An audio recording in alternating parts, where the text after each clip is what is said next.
I am Ferdinand Marcos, and I am the President of the Republic of the Philippines. I stand today on behalf of 110 million Filipinos. Hello people and hello universe, it's me again. Shout out sa inyo mga beswa. Hello, hi everyone. Ayan, sa mga Marcos loyalists and supporters, shout out sa inyo mga beswa. Ay nako, nakikita nyo guys, nakikita ko, maganda ito mga besa. So dahil dito mga kababayan, dito nyo makikita kung gaano kabait si Pangulong Marcos Jr. Diba? Sino yan? Si Madam Leni. Alam po natin, nagiging kakumpetensya niya yan sa running for president last 2022. At alam po naman natin yung pinagsasabi ni Madam Leni. Sinabi niya kay Pangulong Marcos Jr., sinungaling. Well, I think, no, natatandaan ko yung sinabi ni Pangulong Marcos Jr. Tinatanong kung ano daw masasabi niya sa mga nagtumutulig sa kanya. Sabi niya, well, sabi niya kasi guys, no, it's a part of election season na maraming mga paninira. Alam niyo, si Pangulong Marcos Jr., isa sa hinahangaan ko sa kanya, yung super, guys, humble niya. Down to earth. Hindi siya marunong gumanti hindi siya marunong umaway. Kaya ako, nahahawa ako. Hindi naman ako guys masama, hindi naman ako nangaaway. Ibig ko sabihin, dagdag guys karagdagan ng kabutihang ugali, ika nga, no? So kung nakikita nyo dito, no, nandyan pa rin guys ang apo ng dating Pangulong Cory Aquino. Ayan, no, si Bam Aquino. O, di ba? O, ika nga, sabi nga guys, no, sa Biblia, mahalin mo ang kaaway mo.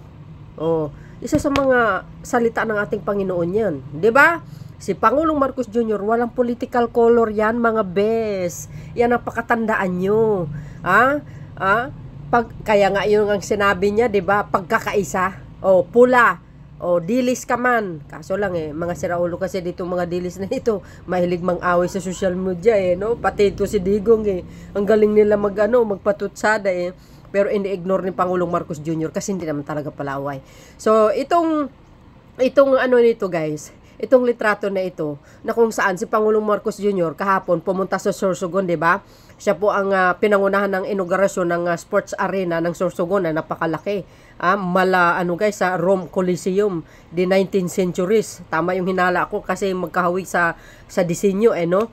So, hindi lang yun ang pinunta ni Pangulong Marcos Jr., kundi po yung project niyang pabahay sa Sorsogon. Binisita niya, ay, grabe talaga yung salubong ng mga tao sa kanya. Siyempre, baluarte ni Madam yan sa nagkita sila ni Madam Leni Robredo dyan kahapon.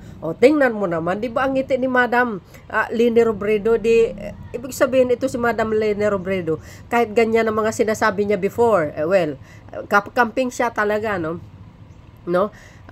Ika nga tingnan nyo naman ang ngiti niya. I think hindi naman siguro nagtanaw ng sama ng loob, Alam nyo ugali sa mga Pilipino, pagdating sa election na season, mga kababayan, nandoon yung mga patutsadahan, ang iba personalan na, di ba? Salita ng salita, pero matirang matibay. Bakit kamo? Si Pangulong Marcos matibay yan. Bakit? Dekada na po sinisiraan yan pero hindi nyo kayang tibagin yan guys. Nakasubaybay ang Panginoon sa kanya dahil sa super bait niya talaga. Di ba? Ang magpapatawad sa kapwa nakakaluwag ng loob. Sabi nga, no? Forgiveness is the highest form of love. Kung ang Diyos nga nagpapatawad, kayo pa na ginawa lang kayo sa isang alikabok ng Panginoon. Kaya marunong kayo magpatawag at huwag kayong magpalaaway. Kaya ako ito si Pangulong Marcos Jr., itong mga pinapakita niya, kaya maraming humahanga sa kanya mga kababayan. Ang daming humanga sa kanya na hindi niya taga-suporta. Sabi nga naman sa mga comment, dati nung last election hindi ko binuto ito si Marcos Pero dahil nakikita ko sa kanyang leadership at sa pag-ugali niya, ay talagang gusto ko siya. And alam niyo mga kababayan, sa totoo lang, isa sa mga nagdadrag, no, na para mahalin ka ng mamamayang Pilipino, yung pag-uugali ba? 'Di ba? Mabait ka Mabait ka. Kasi ganun naman talaga dapat ang isang leader. Ipakita mo na ikaw ay dapat gayahin, isa kang huwaran na isang pinuno na napakagaling, mamuno at napakabait, may malasakit. Ganun dapat eh. Oh, di ba? Oh, anong sabi dito? Ito Sabi ng impact leadership ito guys Oo, ng hakbang sa paghilom. O past is past. You know? Di ba? Forget the past. Face the present. For the sake of the mamamayang Pilipino. Focus sa trabaho. Yan ang Pangulong Marcos Jr. Kasi kung inintindihin niya yung mga ninira, ano naman mapapala niya? Tama yun. President Ferdinand Marcos Jr. and former Vice President Leni Robredo were sent together in public for the first time since the 2022 election. Tagal na nun guys 2 years ago. During an event, tama yung sinabi ko, in Sorsogon on Thursday, October 17, Marcos briefly extends greetings with Robredo and former Senator Bam Aquino. Senate President Chis Escudero who invited Robredo to the event. Thank you Chis Escudero. Alam nyo guys maganda rin ito. At least nagkabati-bati. Diba? Explained that she was present to welcome Marcos on behalf of the Bicol region. Well, kababayan ni ni Madam Leni si Chis Escudero. Alam nyo guys, para sa kapakanan ng Pilipino, unahin natin muna yun. Isang tabi nyo yung mga galit-galit nyo sa puso. Kayo naman, hindi kayo magtatagumpay, mga kasamaan ng loob. Baka manigas pa kayo, sementeryo pa ang punta nyo. Kaya, suportahan natin si Pangulong Marcos Jr. Kayo naman talaga, Senate President Chis Escudero, yan, siya ang nag-invite guys, si Senate President Chis Escudero. Tuloy, the gathering took place at a newly constructed arena, a project and initiated by Escudero during his tenure as Sorsogon Governor. Diba guys? Alam po natin, si Chis Escudero, isa sa mga nagpupursige yung arena na yan. Tumulong lang ang national government. According to the Communication Secretary si Star Chavez, Robredo welcomed Marcos upon his arrival at Binyo with Aquino by her side. You see guys, this marks a notable moment between the two political figures following their earlier contents in the 2016 Vice President race, where Robredo won in the 2022 presidential election and where Marcos secured victory. Lang guys, palit-palit lang. Siya ang nanalo 2016, si Pangulong Marcos Jr. 2022, So, ibig sabihin, parang talagang hindi fit kay Pangulong Marcos Jr. ang Vice President. Si Madam Leni na lang. Sige, okay lang. Kahit sabihin mo may daya noon the time, ayan nyo na yun. Forget nyo na yun. Ang importante, sa kapakanan ng mamamayang Pilipino, magkaisa na lang tayo. Walang away-away. Kasi, hindi tayo aasensyo sa mga ganyang klaseng pag-uugali, diba? Ako guys, hindi ko naman sinabi perfect ako. Yung mga nagko-comment kasi, ayoko kasi yung binabalahura ang mahal na Pangulong Marcos Jr. Yan, si Madam Leni Robredo. Kung natatandaan nyo mga kababayan, itong mga nakaraang mga linggo, nagkita din sila ni Sara Duterte. Talaga namang nagka-controversial. Ito naman guys, siyempre nag-viral din ito. Ito, yung sabi ni Madam, sa mga kakamping, yung sabi ng Madam nyo. Sa akin kasi, hindi naman iyon issue. Yun para sa akin, nagbibigay respeto ka sa posisyon. Ganun talaga diba? At least ito si Madam Leni Robredo, kahit liberal ito, well, ginagamit niya din ang pagka-professional niya, yung isa, parang talo pa yung asong kalye, nagngangaw-ngaw, tumatahol, kung ano nung pinagsasabi.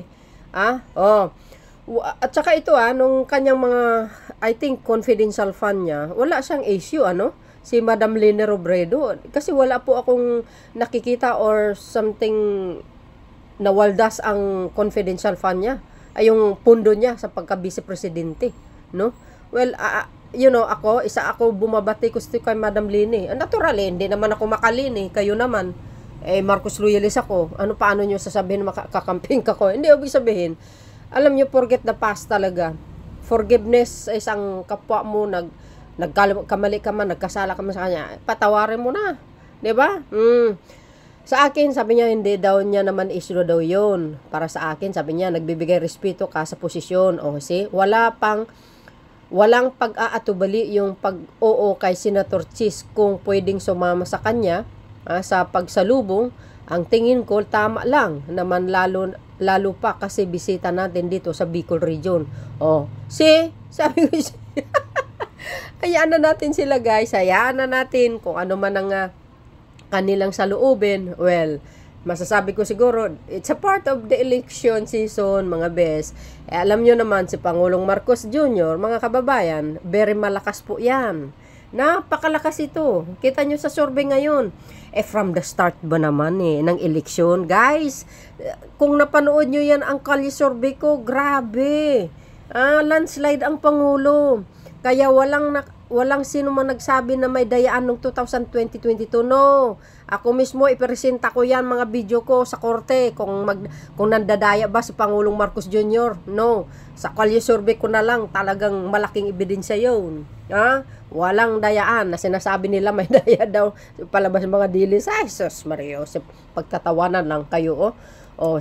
At least may respeto siya sa Pangulo. Kahit hindi naman sila magkaalyado. Pero guys, tingnan nyo naman sa lahi. They are both Filipinos. Remember. So ang ugali ng isang Pilipino, nandoon pa din ang kababaan ng loob. Unless lang kung may demons ka na pag-uugali, baka hindi ganyan. Diba?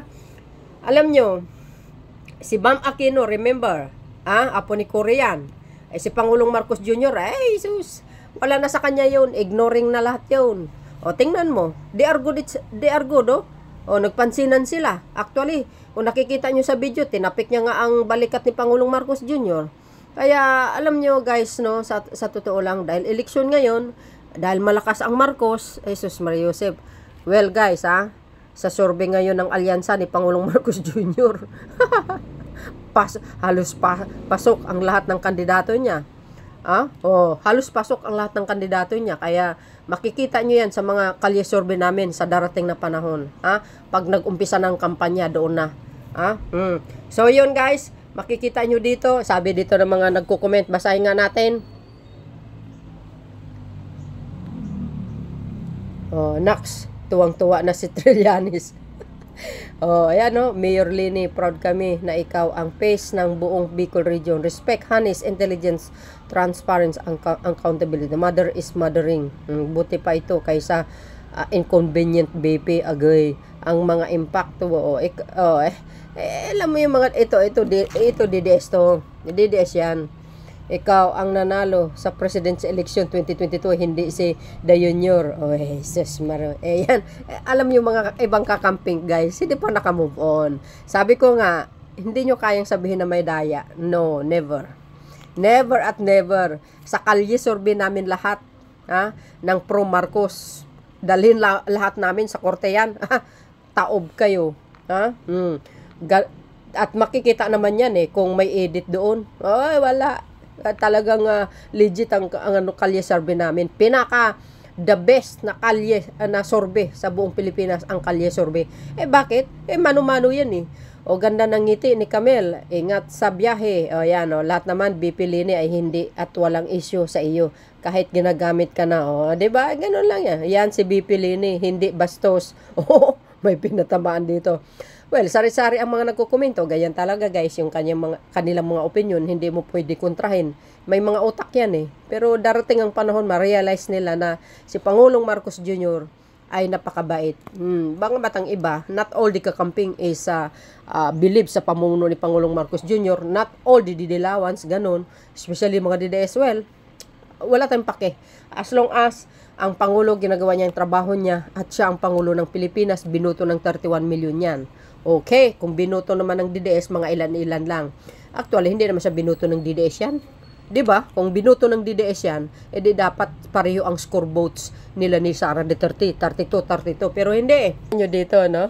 Basahin na lang natin para kompleto, detalyado. Sabi po ng Impact Leadership, nagbigay respeto ka sa posisyon, tama naman yun. Former Vice President Linda Robredo addressed her recent meeting with the President Ferdinand Marcos Jr. during the inauguration of the Sorsogon Sports Arena in Sorsogon City. In an interview on DCRH on Friday, October 18, Robredo downplayed the significance of the counter, emphasizing that her participation was out of respect for for the office of the president. Sabi po dito guys. Robredo mentioned that she had no hesitation in accepting Senate President Chis Escudero invitation to join him and welcome Marcos, highlighting that it was appropriate, especially since the president was a guest in the Bicol region. The event marked rare public appearance of Robredo and Marcos together since 2022. Oh, ayan na, mga Marcos loyalists, ano guys, ang kapalagayan nyo.